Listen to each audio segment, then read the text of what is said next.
live. Hey, well, this is the first. I'm Michael Barron, the producing artistic director here at Lyric Theater of Oklahoma, as we have opening night of our 63rd fourth season. All right. 63rd season. With Joseph the Amazing Technicolor Dreamcoat, and we have two special guests. Each night we're going to have faith leaders and scholars talk about their views on Joseph. And tonight we have Father Joseph Alsay from St. Augustine's Episcopal Church. Hi. And Rabbi Baron Harris from Temple B'nai Israel. Yay! Your friends. So let's go on stage. I'm going to pan this way backstage. Here we go. Break legs, guys. Woo. All right. There's the band. There's April the camel, people. Great. All right. Here we go. Are we ready? Please welcome to the stage producing artistic director Michael Barron. Welcome. I'm so glad you're here. I'm serving biblical thunder right now. I'd like to welcome Father Joseph Alsay from St. Augustine's Episcopal Church and Rabbi Baron Harris from Temple B'nai Israel. We are streaming this live on Instagram, which will then be posted on Facebook. Welcome. So I thought I would tell you very quickly how this all came about, other than we decided to do Joseph the Amazing Technicolor Dreamcoat. You're a fan already. I love it. So Joseph is 57 years old. This is not a new musical, even though it sounds so fresh, and you're going to love it. When we decided to do it, though, I had just started teaching Sunday school at Temple B'nai Israel, fourth graders, and I realized that young minds are impressionable, one. And two, I didn't feel qualified to teach the story of Joseph, nor did I feel as a director I should, because I knew we were going to have children in the show from different faith backgrounds. And indeed we do. We have 72 kids in the show, 12 apprentices, and 30 adults. So you can see about 120 people on stage telling the story of Joseph today. But then, this past fall, at our temple, our sanctuary was being renovated during the high holiday season, and our rabbi said, we're going to have our services at Crossings Mayfair, this new satellite of crossings, down the street. And of course, I said, Crossings Mayfair, but we're Jewish. What does that mean? And the short version is, she has a relationship with their pastor, as do a lot of the faith leaders in town, and it was a wonderful collaboration. Soon after, I said, what if we use this collaboration to talk about Joseph? Because as you'll see, the show was written for children in 1968. It was 20 minutes long, written for Episcopal boys' school in England. It was the first show that Angela Weber and Tim Rice wrote together. They went on to do Jesus Christ Superstar, Evita, Cats, Phantom of the Opera. But in this show, you'll see a lot of the musical influences of their later shows. But in the end, it's a very sweet show that has lots of boys singing. The brothers sing all the time because it was originally written for a boys' school.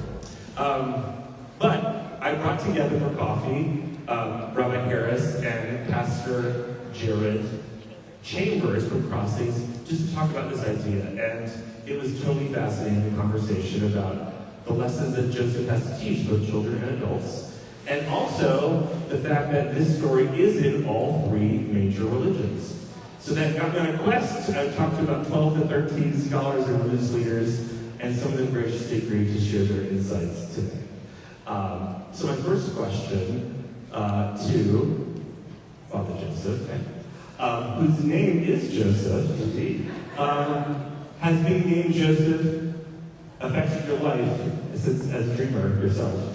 I say it would. I was named after my great-great-grandfather on my father's side. And those who know me would say that I've always been a dreamer. Some would say that I had my head in the clouds, right? But certainly, yes, the name, the biblical name Joseph, has had an influence on the way that I look at life. And many times whenever I'm preaching, I talk about God's dream for all of us. And certainly that is reflected in the story of Joseph, as you mentioned. Something that's lifted up by all three monotheistic faiths who are part of the Abrahamic tradition. So yes, So Joseph is certainly affected by life in more than one way. Can you tell us a little bit about your background and how you became a priest of the Episcopal Church? So I would actually call myself a Baptist Lutheran. So what exactly is a Baptist Lutheran? My father was a Baptist minister for close to 50 years. I'm in the National Baptist Church, and I found my way to the Lutheran Church where I was ordained within the ELCA, Evangelical Lutheran Church of America. But because the ELCA and the Episcopal Church are in communion with each other, my first call was actually at an Episcopal church in downtown Tulsa, Oklahoma, a church which I had visited when I was in middle school. And it was a dream come true that I would actually be called to be on staff there. Just spent 5 years there, and then it will be 15 years at St. Augustine, actually on the 1st of July this year. So that makes me a Baptist Lutheran, kind of an interesting hybrid of sorts. So when, thank you for the introduction. Well, let's meet Rabbi Harris. So, Rabbi, the concept for this show, which she knows, is a summer camp. Because I thought, where do people tell Bible stories? Where do they come together to sing in a loving, fun way? And I know when I was a kid in Orlando, Florida, I went to Camp Weewaw, Land of Many Waters, outside Orlando, and we got together. I'm Jewish, but it was a Christian YMCA camp. We sang Father Abraham, and the most magical time of summer camp is when you come together at night around that campfire to tell stories. Certainly, in this story, which is about Israel, and the nation of Israel, or the Israel of the Bible, I felt that it's a significant moment, and that we should look at, perhaps, Israel when it was first founded. So when you see this camp, it's sort of a camp that I remember. It might remind you of your Bible camp, perhaps, but they are all dressed in the camps called kibbutzim, thank you, in Israel, where everyone purposely is wearing tan, white clothes, and that fashion was not really was frowned upon, so that we could have equality, we could bring our own food. It was just a really wonderful moment. And I thought that worked well here because, to me, no one should have any color on their clothes until that cook shows up. So, knowing this, what is your experience in summer camp? Oh, summer camp. I love this summer camp. So I did not grow up going to summer camp. When I was, after my freshman year of college, I went to be a camp counselor at a Jewish day camp. So I was 19, and at this day camp, there's also an overnight camp on the same property, and then there's also a camp for college-age students. I was 19 years old. I was the camp counselor for Group 1, the little, they're about to enter kindergarten, the cutest ever, and they knew more about Judaism than I did. That was very humbling, and there were many times when I cried, not out of sadness, but more out of just a longing of wanting to have what I saw with all of these kids all over this camp, singing songs, having this inside information and jokes and routines and rhythms and all of the things that they knew. So I started off at the day camp, then I went and I was a participant in the overnight camp, and then I started to get hired on the weekends for weekend retreats when the camp was rented out, and I would work in the kitchen at the camp. And the man who did all of the hiring for who comes in to work the kitchen staff became my husband. There it is. We got married at camp. We lived full-time year-round on camp grounds for the first years of our marriage. And my 3 children have been raised at that camp. And my husband is there right now as we speak, working opening day at camp. And I think the nature of camp, because I also know, I have a friend who went to OCU, and she worked at summer camp, so she met her husband there too. There's just a really open, warm, loving place when you're free of the outside trappings of the world, and you see the stars, and you're able to tell stories.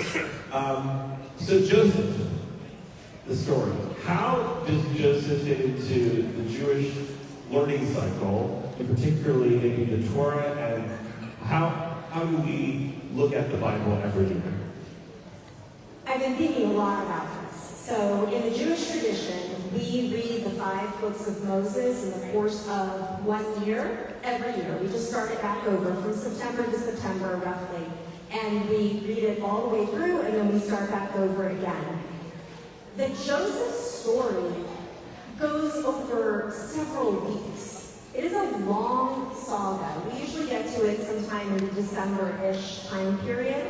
And I will interrupt you. Yes. I know it's in December because I had my bar mitzvah in November 28th, but it was pushed to December 3rd, and my Torah portion that I read was part of the Joseph story of the brothers. Yes, because it just goes on and on.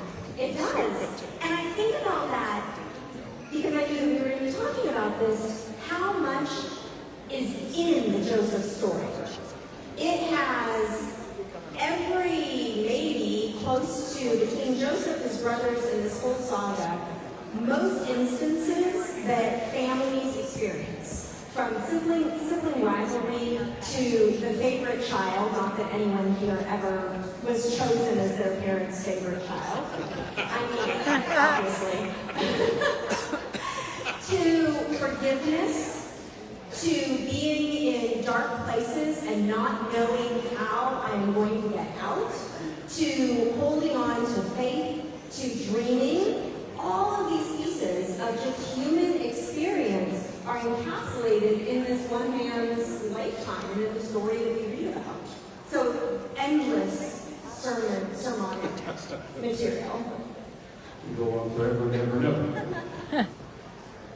I would agree. I mean, I've been thinking about the story of Joseph and how it relates to people of faith and maybe to people of no faith at all, right? And whenever I preach, certainly taking a riff off of maybe the African-American tradition where there's alliteration, I've been thinking about it. Okay, so it's a story about, as Rabbi Harris mentioned, dreams, right? But it's also a story about denial. Because Joseph was denied by whom?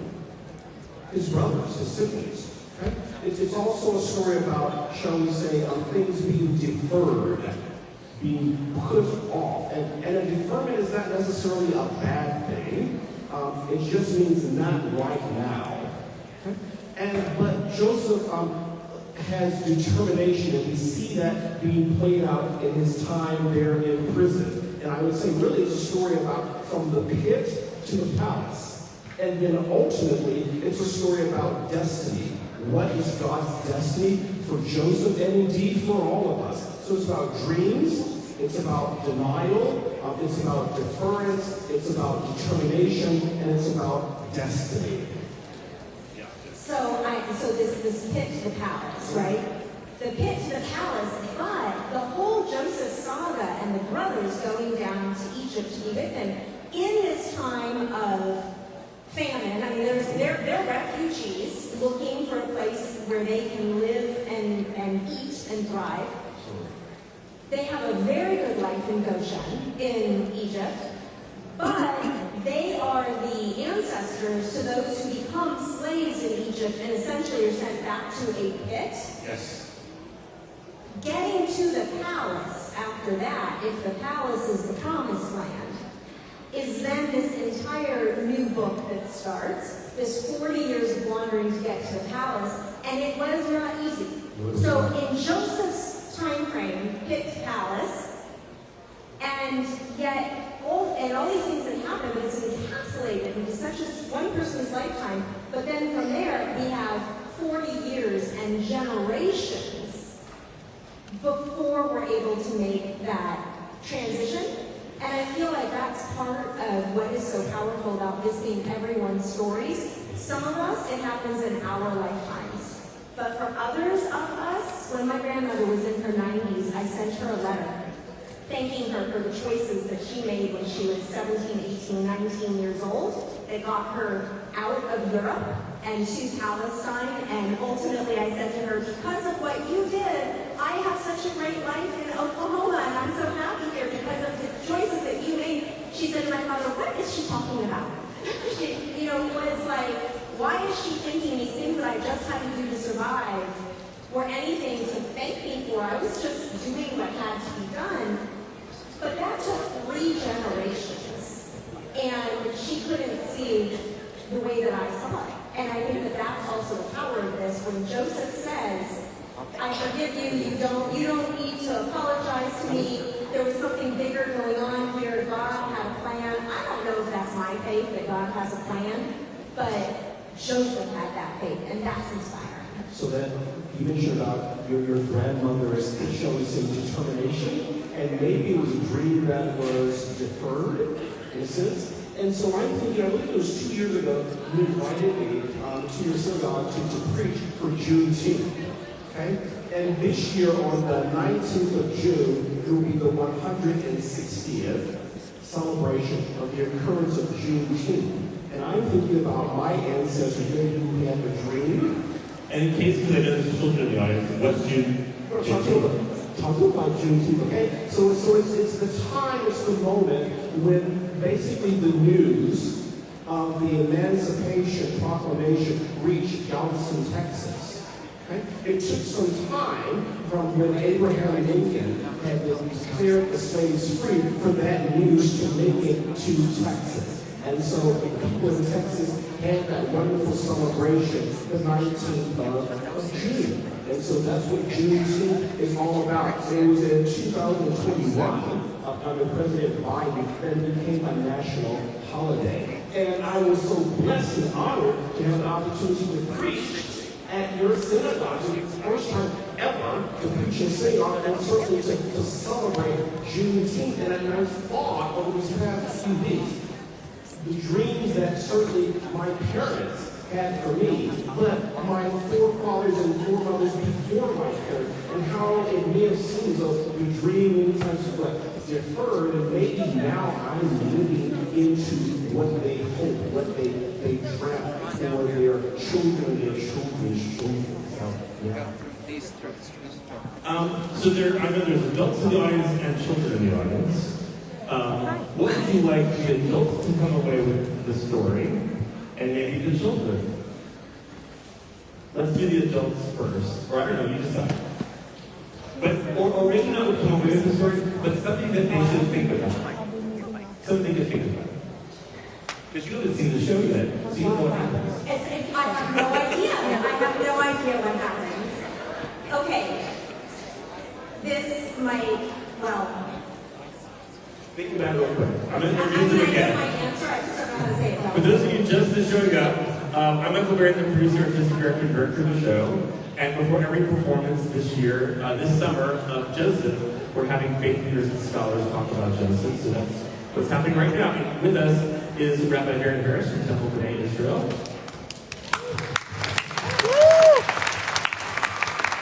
And Father Alsay from St. Augustine Episcopal Church.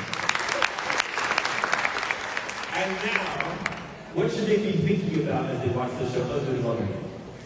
Oh, as they watch the show, I thought you might just say, okay, I'm going to say what I'm going to say.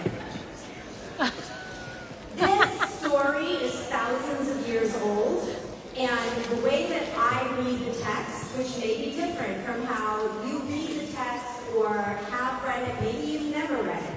How I read it is that over 3,000-year-old story has something for every year, every generation, every person, and the world that I live in today is not the world in which this story was first told. So I try to read this story and all biblical stories through a lens of what is the eternal truth that I am being challenged to read for this moment that might not have ever even occurred to my ancestors 500 years ago or 2,000 years ago. I look at Joseph and I think I am open to a conversation around people's identities, around a man who seems to say no to a seductress, who could give him so much power, and what is with Joseph and his acculturation. There are modern scholars who write about Joseph as gender identity, as sexual orientation, and I'm not saying Joseph falls here or there or anywhere in between. I'm saying that in the times that we live in, to read the text with an open heart for eternal truths, which is that what happened once upon a time happens all the time, and what happens today has always happened. That would be forgiveness, and who knows why I am here today, but maybe it is just to lay the grounds for the next moment. There's nothing new under the sun, as Solomon would say, right? We think many times, and we tend to focus our attention on Joseph's what? Amazing Technicolor dream coat. And I think the whole concept of the coat, right, speaks to those who are young as well as those who are seasoned. New scholars say that the coat probably had long sleeves. So that was a symbol of authority and power. But I want you to think about this, the colors. So we say the colors of the rainbow, and since you alluded to that, with the sexual identity of one's particular gender, right? We hear about a spectrum coming forward and making itself prominent in Scripture in the story of Noah, right? After the flood, there's what that appears in the sky. A what? Rainbow. A what? Rainbow. Okay, we're going to have to work on this. When we were at St. Augie's, you talked back to me. What was it? Rainbow. What was it? Rainbow. And that was a sign of what? God's covenant, God's blessing, God's grace. So as we see, and we've had an opportunity to take a look, okay, at some of the wonderful garments that have been made for this wonderful production. So look at the coat that Joseph wears. And I think it is indicative, it represents how inclusive, how embracing, how gracious, how loving our God is. God welcomes and includes everyone. I love to say there are no big I's and little U's in God's mind, in God's imagination. God embraces and welcomes who? Who? Everyone. Who? Everyone. If there's one thing that I want you to come away with, it's that. This is a story about reconciliation and forgiveness, but it's also a story of God's grace. And so my hope is that you will, shall we say, share the rainbow. I think that was from Skittles, right? Share the rainbow with everyone you meet this evening, tomorrow, and the days ahead. I want to thank both Father Joseph and Rabbi Harris for joining us. We will be back in about 13 minutes to start the show. We want to thank all of you for coming. In your program, or I think in the flyer, is a list of all the other faith leaders. If you want to see other conversations, they're all going to be online. And if you're a kid and want one of these crazy glow sticks, in the show there'll be plenty of time to use your glow stick if you want. The adults get like it too, of course. It's a fundraiser for our academy. Adults and kids, this is allowed to be $25. You have these crazy sticks, it makes it a little more crazy fun if you want. But thank you both so much for your insight. And we'll see you all the time. Absolutely. And enjoy the show. We'll see you soon.